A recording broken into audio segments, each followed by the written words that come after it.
Et on parlait à l'instant donc de ces Palestiniens détenus en Israël. De qui s'agit-il précisément? On voit ça avec les éclaireurs.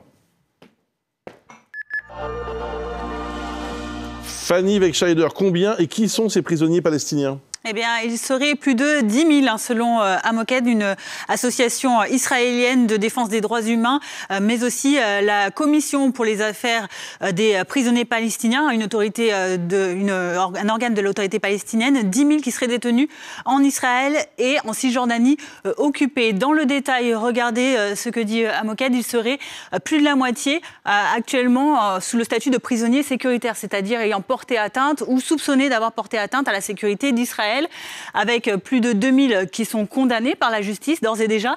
Environ 1500 qui attendent toujours un jugement et un peu plus de 1300 qui, eux, sont en détention administrative, c'est-à-dire qu'ils sont détenus sans forcément de charge et pour une durée possiblement illimitée, un statut, une détention qui est jugée arbitraire par l'ONU ou encore par Human Rights Watch. L'ONU qui dénombre également parmi ces 10 000 détenus palestiniens le nombre de 4000 travailleurs gazaouis, des personnes originaires donc de Gaza qui travaillaient, qui avaient un permis de travail en Israël, à qui on leur a enlevés depuis l'assaut du Hamas le 7 octobre et qui sont donc devenus depuis des étrangers illégaux.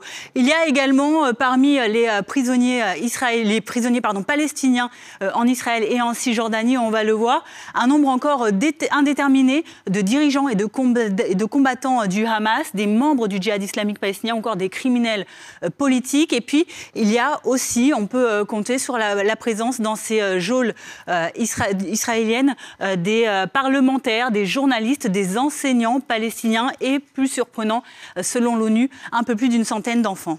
Merci beaucoup Fanny Wegscheider pour ces précisions.